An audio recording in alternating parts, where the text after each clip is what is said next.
Queren sementar o pánico en 20 fogares á vez un domingo ás 11 da noite? Un WhatsApp no grupo de pais do cole e a pregunta máxica: de que cor era a cartulina que hai que levar mañá? Semella unha simple mensaxe, pero sen marxe de reacción para aqueles pais comprometidos. Hai pánico. O que fago é preguntarlle á mamá ou ás mamás que teño máis confianza, pois escribolle un privado se elas o teñen, se o compraron, se hai que levala mañá. Haberte espabilado antes. Non hai cartulina. Non vamos a correr buscando a cartulina. Nos últimos anos, os grupos de pais e nais dos colexios convertéronse nunha ferramenta fundamental para a comunicación escolar.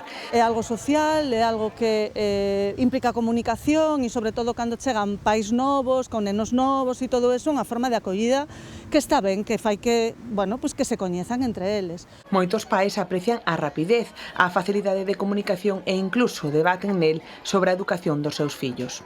Por horarios e todo eso, para iso é bastante útil. Se hai que levar chándal, se non hai que levar chándal, esas cousas. Temos un grupo de cenas de mamás, onde organizamos pois algunha quedada ou algunha cena ou algo pois as máis que temos un pouco máis somos máis afines. Pero non todos os pais se senten igual respecto a eles. Moitos mostran sinais de frustración ante a saturación de mensaxes e a presión de estar sempre conectados. Sí, estou fatal. Pois silenciados a maioría, porque senón é imposible, non chega o día para todo. Horrible, tes 200 mensaxes ao día porque hai pais que non sei, que non leen os mensaxes de atrás e volven facer a mesma pregunta a 20 pais.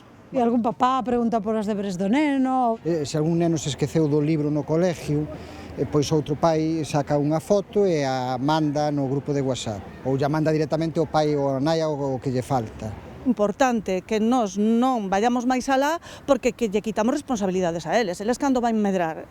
O espacio é para eso no cole, ¿no? Para que aprendan a equivocarse, para que aprendan a meter a pata, para que, jolín, asuman as consecuencias das cousas e vayan aprendendo pouco a pouco, ¿no? Que tampouco é algo que lle vayan a poñer aí un castigo tremendo, ¿no? Porque WhatsApp, que tal estás, como estás? O sea, e era po que tiña que ser. Os grupos de WhatsApp estánse desfasando moitísimo ou consideramos que se desfasan moitísimo e cando hai que decir algo unha mamá ou un papá ao centro ou a que se tiña que ir porque é quen defende a seu fillo ou a súa filla. Estes pais deben establecer límites claros sobre cando e como utilizar estas plataformas. As suxestións para mitigar o estrés inclúen non escribir a certas horas ou crear normas consensuadas no grupo. Manda muller, eu non quero saber nada deso. Non por nada, senón que ao final bombardeante a mensaxes, ao final non tes que andar mirando sempre, se que o neno de aquí, o neno alá. A veces, según o tema, póñense complicadiños. Disfraces de carnaval do cole, o ano pasado. E este ano levámoslo de momento tranquilo. Entonces aí cerca de febreiro, se queres, volvemos falar.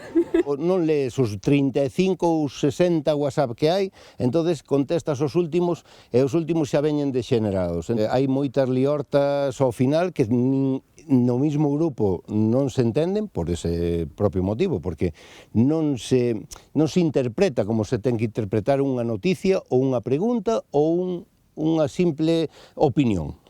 Hai moita sobreimplicación de moitos papás e de moitas mamás, ¿no? E entón faiche sentir moitas veces culpable se ti de repente non queres participar en determinadas cousas. Mais alá da elección da cor da cartolina, o que realmente importa é a armonía dentro da familia, creando tamén un ambiente positivo que beneficie a toda a comunidade educativa.